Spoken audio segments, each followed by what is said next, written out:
할렐루야, 성도 여러분 반갑습니다. 오늘은 8월 28일 8월 마지막 주일 예배 하나님 앞에 드리겠습니다. 날씨가 많이 이렇게 시원해졌고 가을에 문턱에 성큼 다가온 이 환절기 변화의 계절입니다. 이 계절에 여러분 모두 건강하고 안전하게 생활하시고 또 오늘 주일 예배에 오신 우리 사랑하는 성도님들 모두 환영하고 축복합니다. 먼저 예배 안내부터 드리겠습니다. 오늘 설교는 창세기 42장 26절에서 38절 말씀을 본문으로 해서 내 아들은 너희와 함께 내려가지 못하리라. 이 야곱이 이제 베냐민을 이집트에 보내지 않겠다. 그런 의지가 담긴 말씀을 이제 본문을 해서 이렇게 설교를 하도록 하겠습니다. 예배 순서는 묵도, 찬송, 교독, 신앙 고백, 성경 봉독, 설교, 찬송, 축도 하는 순서로 진행을 하겠습니다.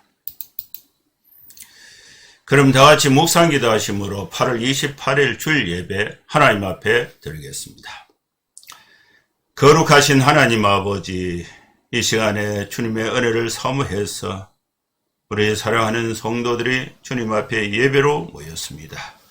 이 예배를 주님이 기쁘게 받아주시고 우리의 찬송과 기도를 주님이 헌량하여 주시고 또 말씀을 통해서 하나님께서 우리 각자에게 필요한 영혼의 양식, 하나님의 말씀으로 위로하심과 축복하심을 함께하여 주시옵소서.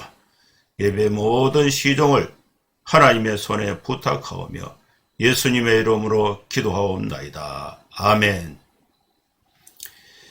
찬송가 449장입니다. 449장.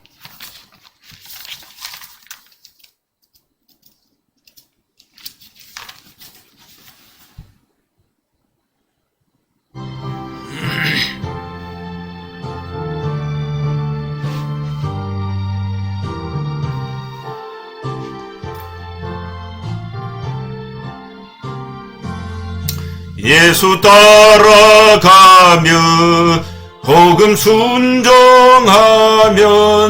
우리 행할 길 바라겠네.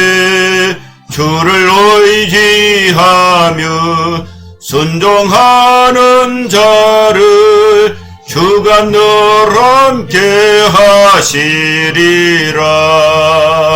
의지하고 순종하는 길은 예수 안에 즐겁고 복된 길이로다.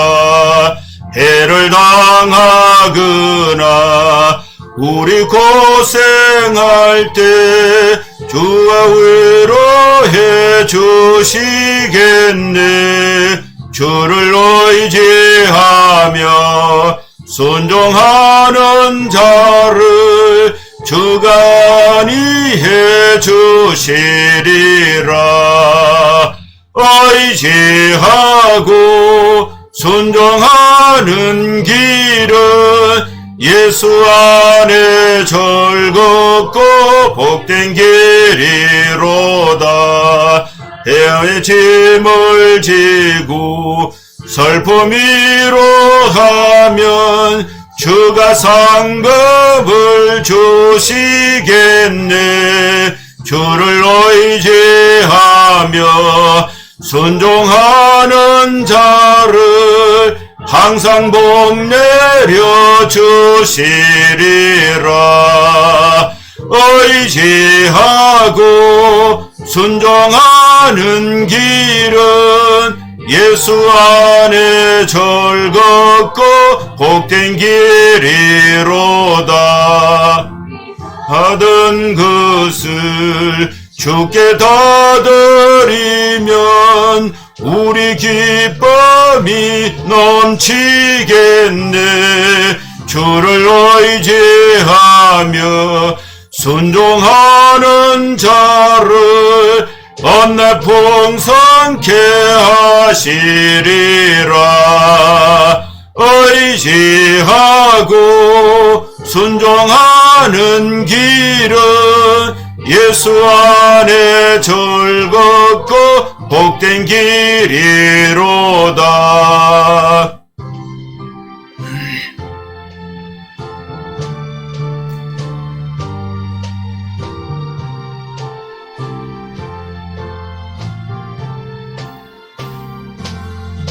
주를 힘입어서 말씀 잘 배우고 주를 모시고 살아가세.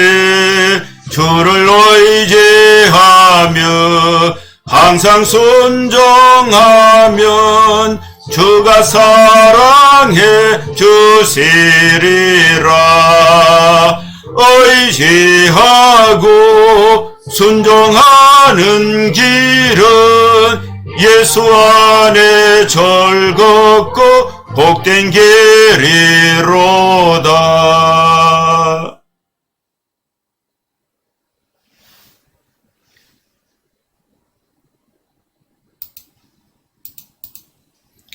교독하겠습니다. 교독문은 시편 72편 교독 33번입니다. 하나님이여 주의 판단력을 왕에게 주시고 주의 공의를 왕의 아들에게 주소서. 그가 주의 백성을 공의로 재판하며 주의 가난한 자를 정의로 재판하리니 의로 말미암아 산들이 백성에게 평강을 주며 작은 산들도 그리하리로다. 그가 가난한 백성의 억울함을 풀어주며 궁핍한 자의 자손을 구원하며 압박하는 자를 꺾으리로다. 그들이 해가 있을 동안에도 주를 두려워하며 달이 있을 동안에도 대대로 그리하리로다. 그의 날에 의인이 흥왕하여 평강의 풍성함이 달이 닿을 때까지 이르리로다. 그가 바다에서부터 바다까지와 강에서부터 땅끝까지 다스리리니 모든 왕이 그의 앞에 부복하며 모든 민족이 다 그를 섬기리로다. 아멘. 사도신경 신앙고백 드립니다. 전능하사 천지를 만드신 하나님 아버지를 내가 믿사오며 그 외아들 우리 주 예수 그리스도를 믿사오니 이는 성령으로 잉태하사 동정녀 마리아에게 나시고 본디오 빌라도에게 고난을 받으사 십자가에 못 박혀 죽으시고 장사한 지 사흘 만에 죽은 자 가운데서 다시 살아나시며 하늘에 오르사 전능하신 하나님 우편에 앉아 계시다가 저리로서 산자와 죽은 자를 심판하러 오시리라. 성령을 믿사오며 거룩한 공예와 성도가 서로 교통하는 것과 죄를 사하여 주시는 것과 몸이 다시 사는 것과 영원히 사는 것을 믿사옵나이다. 아멘. 이제 하나님 말씀 창세기 42장 26절에서 38절 말씀을 봉독하겠습니다. 그들이 곡식을 낙에 싣고 그것을 떠났더니 한 사람이 여관에서 낙에게 먹이를 주려고 자루를 풀고 본즉 그 돈이 그 자루 아기에 있는지라. 그가 그 형제에게 말하되 내 돈을 도로 넣어도다. 보라 자루 속에 있도다. 이에 그들이 혼이 나서 떨며 서로 돌아보며 말하되 하나님이 어찌하여 이런 일을 우리에게 행하셨는가 하고 그들이 가나안 땅에 들어와 그들의 아버지 야곱에게 이르러 그들이 당한 일을 자세히 알려 이르되 그 땅의 주인인 그 사람이 엄하게 우리에게 말씀하고 우리를 그 땅에 대한 정탐꾼으로 여기기로 우리가 그에게 이르되 우리는 확실한 자들이요 정탐꾼이 아니니이다. 우리는 한 아버지의 아들 12형제로서 하나는 없어졌고 막내는 오늘 우리 아버지와 함께 가나안 땅에 있나이다 하였더니 그 땅의 주인은 그 사람이 우리에게 이르되 내가 이같이 하여 너희가 확실한 자들임을 알리니 너희 형제 중에 하나를 내게 두고 양식을 가지고 가서 너희 집안의 굶주림을 구하고 너희 막내 아우를 내게로 데려와라. 그러면 너희가 정탐꾼이 아니여 확실한 자들임을 내가 알고 너희 형제를 너희에게 돌리리니 너희가 이 나라에서 무역하리라 하더이다 하고 각기 자루를 섞어 본즉 각 사람의 돈뭉치가 그 자루 속에 있는지라. 그들이 그들과 그들의 아버지가 돈뭉치를 보고 다 두려워하니 그들의 아버지 야곱이 그들에게 이르되 너희가 나에게 내 자식들을 잃게 하도다. 요셉도 없어졌고 시몬도 없어졌거늘 베냐민을 또 빼앗아 가고자 하니 이는 다 나를 해롭게 함이로다. 로벤이 그의 아버지에게 말하여 이르되 내가 그를 아버지께로 데리고 오지 아니하거든 내 두 아들을 죽이소서. 그를 내 손에 맡기소서. 내가 그를 아버지께로 데리고 돌아오리이다. 야곱이 이르되 내 아들은 너희와 함께 내려가지 못하리니 그의 형은 죽고 그만 남았음이라. 만일 너희가 가는 길에서 재난이 그에게 미치면 너희가 내 흰머리를 슬퍼하며 서울로 내려가게 함이 되리라. 아멘.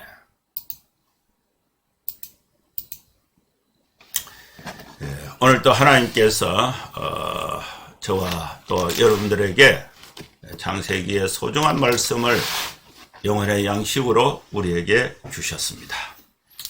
예배 오신 우리 모든 성도님들 주님의 이름으로 평강을 기원하며 샬롬으로 환영하고 축복합니다. 먼저 오늘 우리가 읽었던 이 본문의 말씀을 전체적으로 또 어떤 그 배경에서 이루어지고 있는가 그것을 알기 위해서 제가 PPT 자료를 하나 준비를 했는데 이 야곱의 이동의 경로와 또 요셉의 이동의 경로를 표시한 이 지도가 있어요. 이것을 보면은 조금 더 쉽게 전체적으로 이해할 수가 있겠습니다. 자, 이 내용을 보면 요셉의 생애에 대해서 이렇게 지도로 그려놨는데 요 이동의 경로예요. 요셉이 헤브론에 있을 때에 아버지하고 베냐민하고 헤브론에 있을 때에 요셉의 형들은 아버지의 양떼들을 이 세겜에서 양을 치고 있었는데 이 세겜에서 이제 양을 치다가 풀이 이제 목초지를 따라서 도단까지 이동을 했습니다. 이때 이제 이 헤브론에 있었던 야곱이 요셉에게 심부름을 시키죠. 너희 형들에게 가서 형들이 양치기를 잘하고 있는지 가서 떡도 갖다 주고 한번 살펴봐라.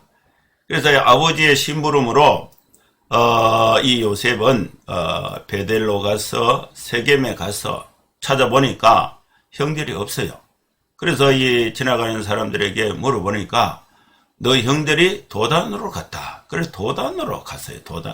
도단에 가서 이제 아버지의 안부를 전하고 떡도 갖다 주고 또 형들에게 이제 그 양을 치고 있는 상황을 듣고 아버지인데 보고하려고 하는데 이 도단에서 형들이 야곱을 꿈쟁이 요셉이 온다. 그래서 이 요셉을 잡아서 죽이지는 못하고 죽이려고 했는데 죽이지는 못하고 미디안 상인들에게 요셉을 팔아버리는 거예요.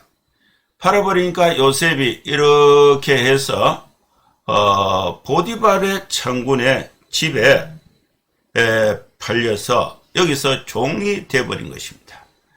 종이 되어 있는 이 상황에서 이제 20년이 지났죠. 20년이 지나서 요셉은 이 애굽에서 총리가 되어 있고 요 가나안 땅에 7년 동안 큰 흉년이 들게 된 것입니다. 그 앞에 7년은 풍년이 들었는데 풍년 때 잘 먹고 또 생활 잘하고 이 가나안 땅에 있던 사람들은 7년 흉년을 대비하지 못했어요. 근데 이 이집트에는 애굽에는 7년 풍년 동안에 곡식을 각 동네마다 창고를 읽고 저장을 해서 7년 흉년을 대비한 것입니다. 그 가나안 땅에 이제 극심한 기근이 생기니까 이 가나안 땅에 있었던 이 야곱이 이제 이 이집트에 곡식이 있다는 소식을 듣고 이 아들들을 보내서 곡식을 사오라 이렇게 되는 거예요. 이런 이제 배경이에요.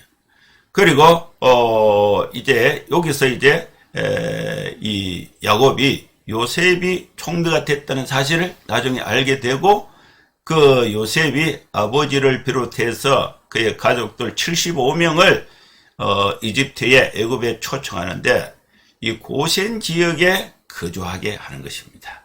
이 고센 지역은 목축을 하기에 좋은 땅이에요.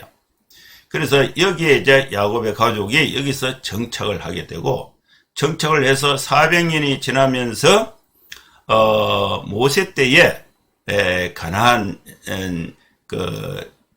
출애굽을 해서 가나안 땅으로 다시 돌아가고자 하는 이런 배경을 오늘 이 화면에 있습니다.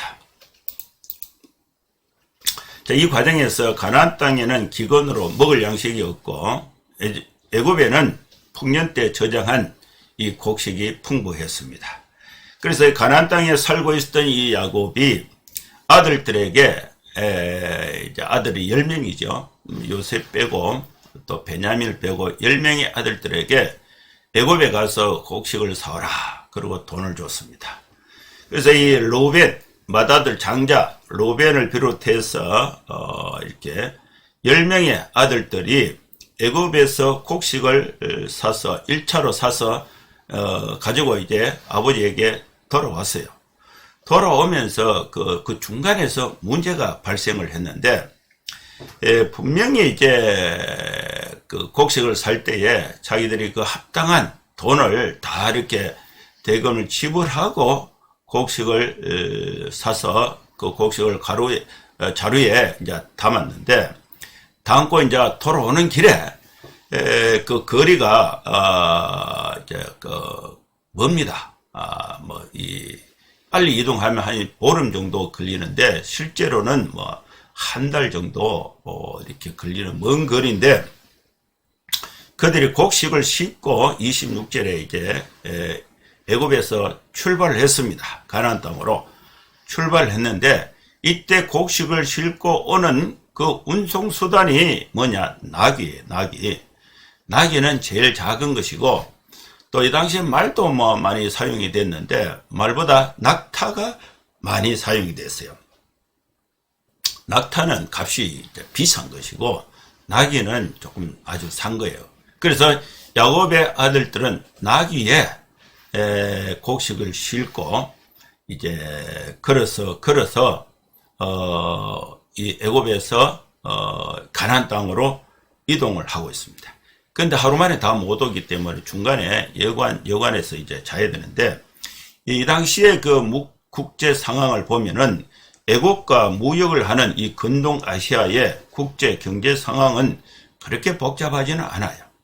무역로가 이미 정해져 있습니다. 무역 통상로가 개설되어 있고, 또 이 장사꾼들은 대상 무역들이 활발하게 이루어졌습니다.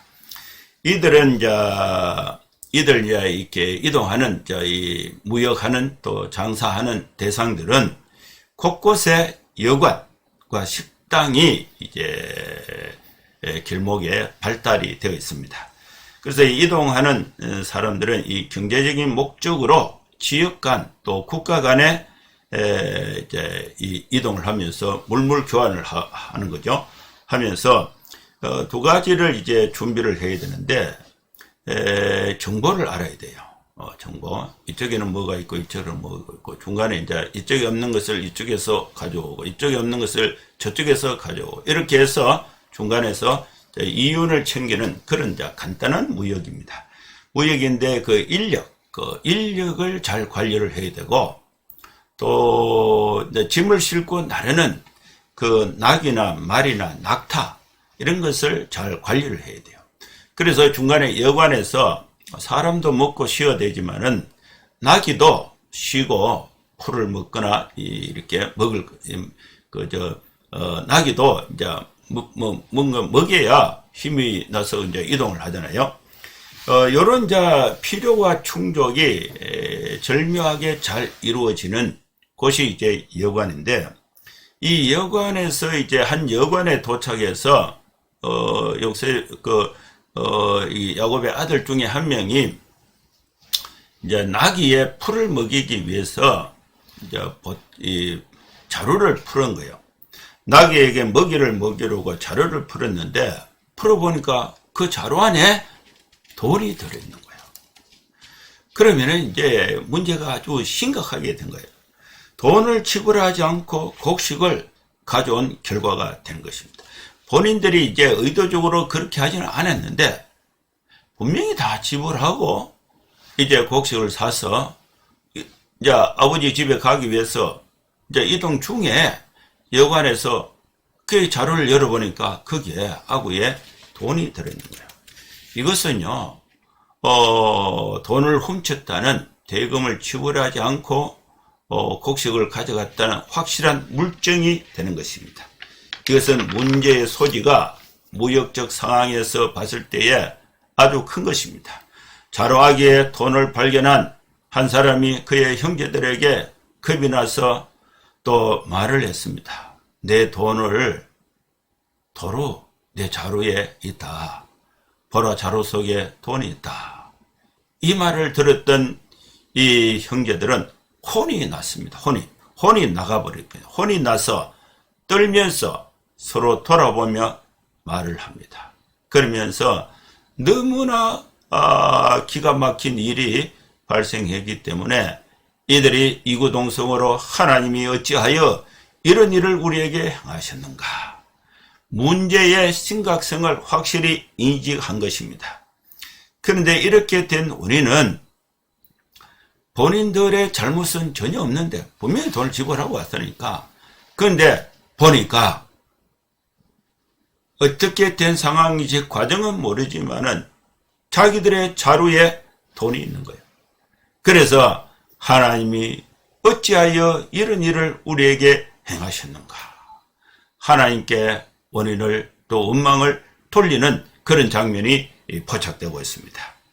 그들이 그 돈을 들고 다시 요셉에게로 돌아가서 우리가 중간에 가다 보니까 돈이 있는데 다시 가져왔다. 이것을 이렇게 처리하지 않고 그 문제를 안고 아버지가 있는 가나안 땅으로 갑니다. 왜 그랬습니까? 돌아가면은 또 시간이 너무 걸려서 가나안 땅에 아버지와 자녀들, 처자식들이 이제 배가 고파서 굶을 죽을 수도 있어요. 그래서 가족들을 구하기 위해서 그 문제를 발견했지만 그 문제를 안고 아버지에게로 계속해서 갔습니다. 그래서 그들이 가나안 땅에 돌아와서 아버지 앞에서 이 애굽에서 있었던 사실을 소상히 상세하게 보고를 합니다. 어떻게 보고하느냐면은 그 땅의 주인, 알고 보면 요셉이죠. 그 땅, 애굽 땅의 주인인 그 사람이 우리에게 너무나 엄하게 명령을 했다. 그래서 우리는 겁이 나서 사실 그대로 다 얘기를 했다. 우리를 그 땅을 정탐하는 정탐꾼으로 간첩으로 몰아세웠다. 그래서 우리는 그렇지 않다는 것을 확실하게 말을 했는데 우리가 그에게 우리는 확실한 사람이요 정탐꾼이 아니라고 말을 했는데 그 사실을 믿어주지 않았다. 우리는 한 아버지의 아들 12형제들입니다. 현재 곡식을 사러 온 사람은 10명인데 하나는 없어졌습니다. 하나는 막내 아들은 아버지와 함께 가나안 땅에 있습니다. 그 사실대로 그 땅의 주인인 또 요셉에게 이야기를 했다는 것입니다.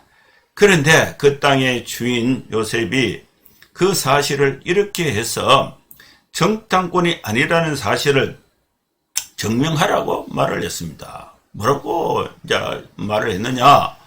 야곱이 들어보니까 너희 형제 중에 하나를 내게 두고 양식을 가지고 가라. 가서 너희 집안에 굶주림을 구하라. 인질로 볼모로 한 명을 잡아놓고 너희는 양식을 구하고 너희가 말한 하나는 없어졌다 그러니까 없어진 걸 찾을 수가 없고 남아있는 베냐민이 남아있다 그랬는데 그것이 사실인지 아닌지 그걸 내게 증명하면은 너는 정탐꾼이 아니고 증명을 못하면 너는 정탐꾼이다. 그러니까 베냐민을 데리고 와라 이 얘기예요. 그래서 가서 너희 막내 아우를 내게로 데리고 와라. 그러면 너희가 정탐꾼이 아니다. 그리고 너희들이 말한 것처럼 확실한 자들임을 내가 알고 또 내가 잡고 있는 시몬 너희 형제를 너희에게 돌려주겠다. 너희가 이 나라에서 무역을 할 수 있도록 허락을 하겠다. 이 얘기를 베냐민을 데리고 오면은 이제 정탐꾼이 아니라는 것을 확인하고 너희들은 확실한 사람이고 또 볼모로 잡혀있던 시몬까지 다 풀어주겠다. 그리고 장사를 할 수 있도록 길을 열어주겠다. 이것은요 조건이 굉장히 좋은 조건이에요. 베냐민이 있으니까 베냐민을 데려가면 되는 어려운 문제가 아니에요. 그런데 이 이야기를 아무도 안 믿었습니다. 야곱도 믿지 않았어요. 10명의 형제들도 믿지를 못한 거예요. 그래서 이제 이 베냐민을 돌려준다. 다시 무역할 길을 준다. 이걸 아무도 안 믿으니까 그래서 이제 야곱하고 10명의 아들들이 근심 속에 대화가 계속되는 것입니다. 야곱에게 10명의 아들들이 애굽에서 있었던 일을 소상히 보고하고 또 각자 곡식 자료를 다 열어보니까 더 큰 문제가 발생을 한 것입니다. 각기 자료를 쏟고 보니까 각 사람의 돈 뭉치가 그 자루 속에 다 들어가 있는 거예요. 그럼 다 도둑놈이 되는 거야. 다 사기꾼이 되는 그런 사기꾼으로 누명을 뒤집어 쓰고 어떤 벌도 변명 없이 받아야 되는 그런 상황이 된 것입니다. 그들과 그들의 아버지 야곱이 보고 다 두려워했습니다. 이것은 아주 심각한 상황이 된 것입니다. 곡식을 훔친 것이 아닙니다. 그러나 돈을 지불하지 않고 돈이 그 자루 속에 있기 때문에 결국은 곡식을 훔친 것이 됩니다. 대가를 지불하지 않고 가져온 결과가 되는 것입니다. 무역에서 이것은 절도요, 강도요, 도둑놈이고 신의를 저버린 것이고 이 국제 룰, 그 다음에 상거래의 기본적인 질서, 룰을 어긴 것이 되는 것입니다. 가장 심한 죄를 물을 수 있는 상황이 발생이 된 것입니다. 이때에 이제 야곱이 아들들에게 이 상황에 대해서 어떻게 말을 하느냐 하면은 너희가 문제를 너무 크게 일으키고 있다. 너희가 나에게 내 자식을 잃게 한다. 요셉도 없어졌고 눈에 보이지 않는 시몬은 이집트에 볼모로 잡혀 있는데 이 시몬도 없어졌다. 이 사건으로 볼모로 잡혀 있는 이 시몬이 죽게 되었다는 것을 생각한 것입니다. 이것은 당연한 거죠. 볼모로 인질이 잡혀 있는데 10명이 9명이 1명 잡혀 있고 9명이 곡식을 사오는데 돈을 다시 훔쳐간 게 되니까 그러면 남아있는 시몬은 당연히 죽는다. 이렇게 생각한 거예요. 그리고 또 충분히 그렇게 생각할 수 있는 요소입니다. 그런데 또 베냐민을 또 데리고 가겠다. 그러니까 이 야곱이 베냐민을 또 빼앗아 가고자 하니 이는 다 나를 괴롭게 하는 것이다. 시몬이 인질로 잡혀있기 때문에 이 형제들은 다시 애굽으로 가지 않을 수가 없습니다.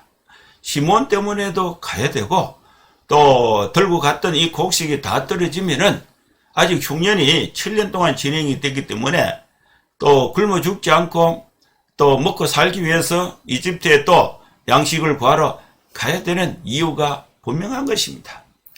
조건을 충족해서 이집트에 갈 때는 그쪽에 요셉이죠. 요셉 그쪽의 주인이 너희 베냐민을 네 동생을 데리고 오면은 너희가 정통권이 아니라는 것을 확인하고 또 무역할 수 있도록 확실한 사람으로 인정해 주겠다. 그런데 그 다음에 갈 때에 베냐민을 안 데리고 가면은 자신들이 정탐꾼이라는 사실을 인정하는 결과가 되는 거예요. 그래서 이제 시몬을 구하기 위해서도 이집트에 가야 되고 또 이 처자식들을 먹여 살리기 위해서 곡식을 구하기 위해서도 가야 돼요. 갈 때는 돈만 들고 못 갑니다. 베냐민을 데리고 가야 돼요. 베냐민을 아버지가 안 놔주는 거예요. 여기서 이제 고민이 되는 것입니다. 이때에 아버지가 베냐민을 절대로 데리고 갈 수가 없다. 그러니까 이제 큰아들 루벤이 아버지 야곱에게 말을 합니다. 아버지, 내가 장자로서 베냐민을 애굽에 데리고 가서 우리가 정탐꾼이 아니라는 사실을 그쪽의 주인인 요셉에게 증명을 하고 다시 아버지에게로 확실히 데리고 오겠습니다. 제가 만약에 베냐민을 다시 데리고 오지 못하면은 내가 아들 2명 있는데 내 아들 2명을 아버지 죽여도 좋습니다. 근데 이 각오는요 대단해요. 아들 2명을 죽이는 한이 있더라도 베냐민을 데리고 가서 증명을 하고 다시 베냐민을 데리고 오겠다는 것입니다. 이 각오는 내용이 좋지만은 야곱의 입장에서 보면은 이게 좋은 조건이 아니에요. 르벤의 말대로 하면은 베냐민이 가면은 야곱의 판단으로 베냐민도 죽고 또 그거 죽었다고 해서 또 손자 2명을 또 내가 죽여야 되느냐, 할아버지로서 죽여야 되느냐, 죽을 수는 없는 거죠. 근데 이 조건이 안 좋은 거야. 그러나 이 르벤이 아버지를 설득하기 위해서 자신이 할 수 있는, 그죠? 최고의 각오를 분명하게 말을 했다고 볼 수가 있습니다. 베냐민은 내 손에 맡겨서서 내가 베냐민을 꼭 데리고 오겠습니다. 야곱이 이제 이 베냐민의 이 말을 듣고 베냐민에게 말을 하는데 뭐라 그러냐, 내 아들 르벤이 이제 뭐 자기 2 아들을 아버지에게 담보를 해서 동생 베냐민을 데리고 가서 곡식을 다시 사오면서 정탐꾼이 아니라는 것을 증명하고 먹을 것을 사오겠습니다.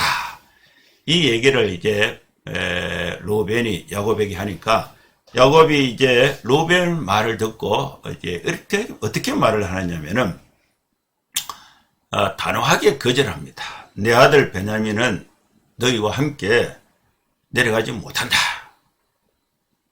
그의 형 요셉은 죽고 베냐민만 남았다.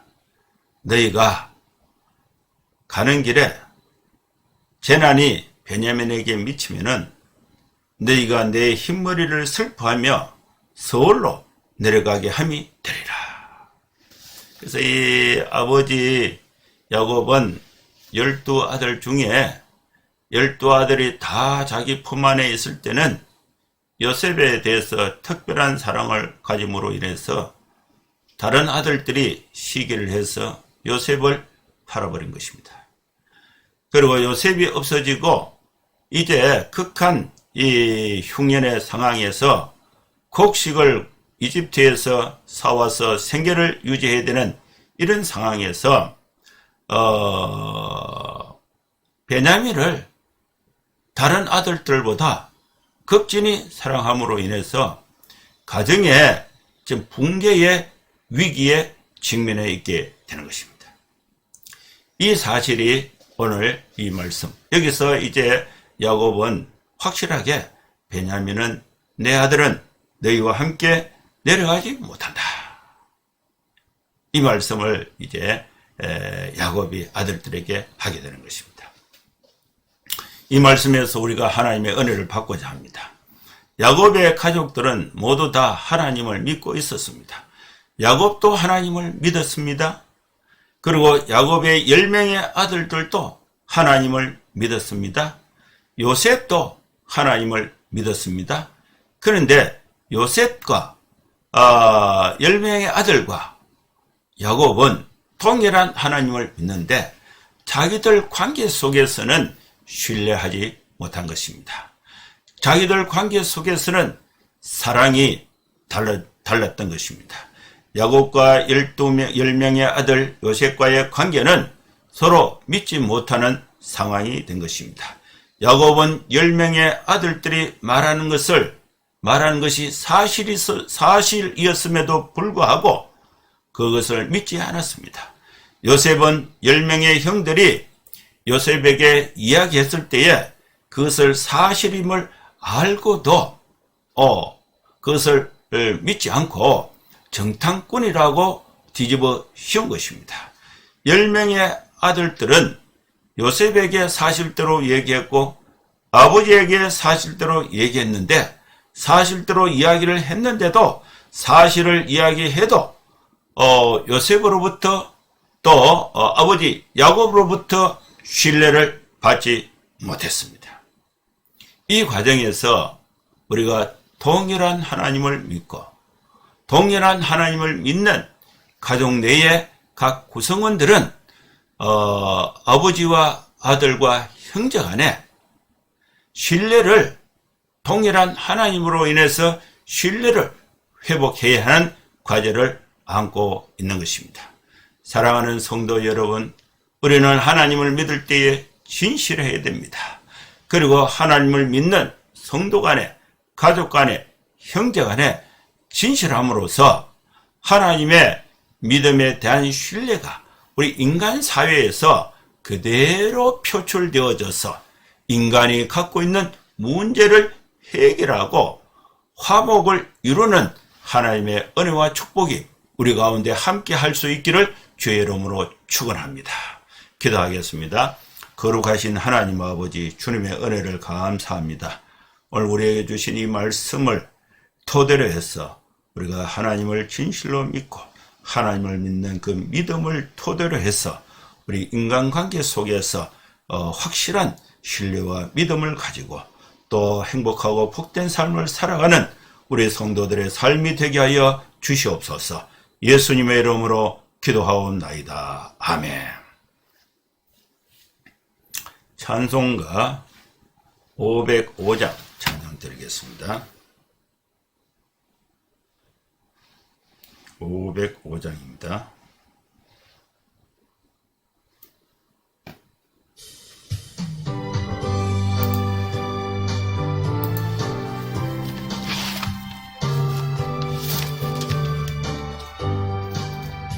온 세상 위하여 나 복음 전하리. 만 백성 모두 나와서 주 말씀 들으라. 죄 중에 빠져서 헤매는 자들아, 주님의 음성 듣고서 너 구원받으라. 전하고 기도해 매일 정인 되리라. 세상 모든 사람 다 듣고 그 사랑 알도록 온 세상 위하여 이 복음 전하리. 저 죄인 회개하고서 주 예수 믿어라. 이 세상 구하려 돌아가신 것 나 증거하지 않으면 그 사랑 모르리. 전하고 기도해 매일 정인 되리라. 세상 모든 사람 다 듣고 그 사랑 알도록.